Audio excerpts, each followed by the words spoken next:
हम आज बात करेंगे ऐसे भारतीय क्रिकेटर की जिसको अर्जुन पुरस्कार और पद्म भूषण जैसे कई पुरस्कारों से सम्मानित किया जा चुका है, जिसने तोड़े हैं क्रिकेट में कई महान खिलाड़ियों की रिकॉर्ड, अपने दशक के सबसे सफलतम क्रिकेटरों में से अपनी जगह बनाने वाले क्रिकेटर की।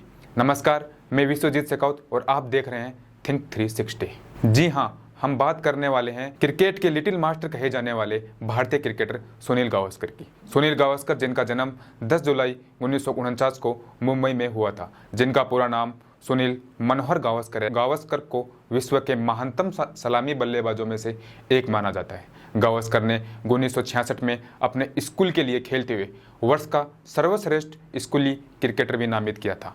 बॉम्बे के सेंट जेवियर्स के पूर्व छात्र रहे गावस्कर ने 1968 और 1969 सीजन में कर्नाटक के खिलाफ पदार्पण किया, लेकिन वह शून्य पर आउट हो गए और यह उपहासपूर्ण दावों का विषय था कि उनका चयन उनके चाचा माधव मंत्री ने करवाया था, जो कि पूर्व क्रिकेटर थे। लेकिन गावस्कर ने अपने अगले मैच में राजस्थान के खिलाफ 114 रन बनाए और अन्य 2 शतकों के कारण उन्हें 1970-71 में वेस्ट इंडीज दौरे के लिए भारतीय टीम में चुन लिया गया। अब यहाँ उनके नाखून में संक्रमण के कारण वो पहला टेस्ट नहीं खेल पाए, लेकिन फिर दूसरे टेस्ट में 65 और 68 की नाबाद विजय पारी खेली, जिससे भारत को वेस्ट इंडीज पर पहली जीत मिली। बाद में तीसरे मैच में जॉर्ज टाउन गुयाना में तीसरे टेस्ट में अपना पहला शतक और अगले मैच में 124 और 220 रन बनाकर वेस्ट इंडीज पर भारत की पहली श्रृंखला जिताते हुए महत्वपूर्ण भूमिका निभाई। अब उनके इसी प्रदर्शन ने उन्हें ऑस्ट्रेलियाई क्रिकेटर डक वार्ड्स के बाद स्कोर बनाने वाला दूसरा खिलाड़ी बना दिया। गावस्कर एक मैच में शतक और दोहरा शतक मारने वाले, एक श्रृंखला में 700 से अधिक रन बनाने वाले पहले भारतीय थे और आज तक ऐसा करने वाले एकमात्र भारतीय हैं। त्रिनिदाद ने कैलिप्सो गायक लॉर्ड रिलेटर ने गावस्कर के सम्मान में एक गीत भी लिख दिया।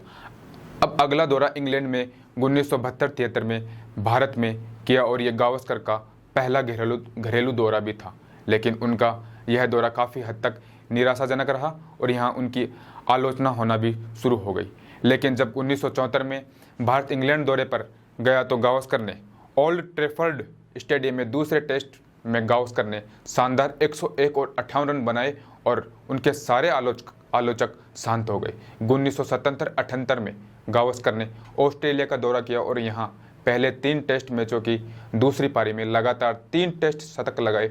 भारत ने तीसरा मैच जीता, लेकिन शुरुआती 2 मैच हार गया। 1978 और 1989 में भारत का सबसे चीर प्रतिद्वंदी रहा पाकिस्तान के लिए भारत का दौरा होता है, तो यहाँ गावस्कर का पाकिस्तानी तेज गेंदबाज इमरान खान ने सम्मान करते हुए कहा, मैंने जितने भी बल्लेबाजों को गेंदबाजी की उनमें सबसे कॉम्पैक्ट बल्लेबाज बताया। गावस्कर का पाकिस्तानी दौरा शानदार रहा, लेकिन भारत अपनी हार नहीं बचा पाया। गावस्कर 1970 के दशक के अंत और 1980 के दशक के शुरुआत में कई बार भारतीय टीम के कप्तान थे। कप्तानी के तौर पर हालांकि उनका रिकॉर्ड प्रभावशाली नहीं रहा, लेकिन हाँ, उनकी कप्तानी में कपिल देव देश के अग्रणी तेज गेंदबाज बनकर उभरे। उनकी कप्तानी में भारत को 9 जीत और 8 बार हार का सामना भी करना पड़ा और अधिकांश मैच ड्रॉ भी रहे। अपनी कप्तानी में वो भारत के लिए सबसे पहले 4000 रन बनाने वाले खिलाड़ी भी बने, लेकिन उनकी कप्तानी के खराब प्रदर्शन को देखते हुए 1989 में इंग्लैंड दौरे से पहले उनसे कप्तानी छीन ली गई और आधिकारिक कारण यह बताया गया कि श्रीनिवासन वेंकटराघवन को अंग्रेजी धरती पर उनके बेहतर अनुभव के कारण प्राथमिकता दी गई। लेकिन अधिकांश पर्यवेक्षकों का मानना था कि गावस्कर को दंडित किया गया था, क्योंकि माना जाता है कि वह विश्व सीरीज क्रिकेट को छोड़ने पर विचार भी कर रहे थे। लेकिन गावस्कर ने अंग्रेजी धरती पर अपनी सर्वश्रेष्ठ पारी खेली और उन्हें वर्ष के विजडन क्रिकेटरों में से एक नामित किया गया। 1980-81 में गावस्कर ऑस्ट्रेलिया दौरे पर फिर कप्तान के तौर पर लौटे, लेकिन गावस्कर और भारत के लिए ये नाखुश शासनकाल की शुरुआत थी।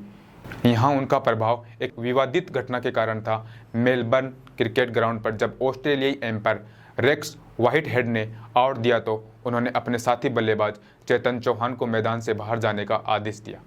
फिर भारतीय प्रबंधक एस के दुरानी ने चौहान को मैच में लौटने के लिए राजी किया और भारत ने वो मैच जीत लिया। गावस्कर ने वेस्टइंडीज के खिलाफ अपने 95वें टेस्ट मैच में 94 गेंदों में अपना 29वां टेस्ट शतक लगाते हुए 121 रन बनाए और ऑस्ट्रेलियाई बल्लेबाज डॉन ब्रैडमैन के विश्व रिकॉर्ड की बराबरी की। उन्होंने एक पारी में 8000 रन पूरे किए और मैदान पर भारत की प्रधानमंत्री इंदिरा गांधी ने उन्हें व्यक्तिगत रूप से सम्मानित किया और आगे मैच में इंग्लैंड के खिलाड़ी जेफ बॉयकॉट के 8114 के टेस्ट रिकॉर्ड को पीछे छोड़ दिया। अब गावस्कर के कैरियर में एक घटना ऐसी घटी जब कोलकाता में श्रीलंका ने भारत पर 3-0 की बढ़त बना ली थी और भारत ने 32 हालिया टेस्टों में केवल 1 जीता। तब गावस्कर को भीड़ ने बाहर कर दिया और गुस्साए समर्थकों ने वस्तुओं और मैदान पर पत्थर फेंके। टीम पर भारी पथराव करने से पहले पुलिस से भिड़ गए। गावस्कर ने अपना पहला और एकमात्र एक दिवसीय शतक 1987 विश्व कप में बनाया, जब उन्होंने नागपुर में अपनी अंतिम एक दिवसीय पारी में न्यूजीलैंड के खिलाफ 88 गेंदों में नाबाद 103 रन बनाए। गावस्कर ने अपने कैरियर में 34 टेस्ट, 20 रणजी ट्रॉफी, 3 ईरानी कप, 6 दिलीप ट्रॉफी, समरसेट के लिए 2 काउंटी क्रिकेट और 15 अन्य मैच भी खेले। क्रिकेट से संन्यास लेने के बाद वह लोकप्रिय टिप्पणीकार रहे और 2004 में ऑस्ट्रेलिया के खिलाफ घरेलू श्रृंखला के दौरान भारत के राष्ट्रीय क्रिकेट टीम के सलाहकार के रूप में भी काम किया। फिर उन्हें आईसीसी क्रिकेट समिति का अध्यक्ष बनाया गया, लेकिन प्रसारक के रूप में अपना कैरियर जारी रखने के लिए समिति छोड़ी। 28 मार्च 2014 को भारत के सर्वोच्च न्यायालय ने मुख्य रूप से इंडियन प्रीमियर लीग के 7वें सीजन की देखरेख के लिए गावस्कर को बीसीसीआई का अंतरिम अध्यक्ष नियुक्त किया। साथ ही कोर्ट ने उन्हें कमेंटेटर की नौकरी छोड़ने के निर्देश दिए। गावस्कर ने सिल्वर स्क्रीन पर अभिनय में भी अपना हाथ आजमाया। उन्होंने मराठी फिल्म सावली प्रेमाची में भूमिका निभाई। हालांकि फिल्म को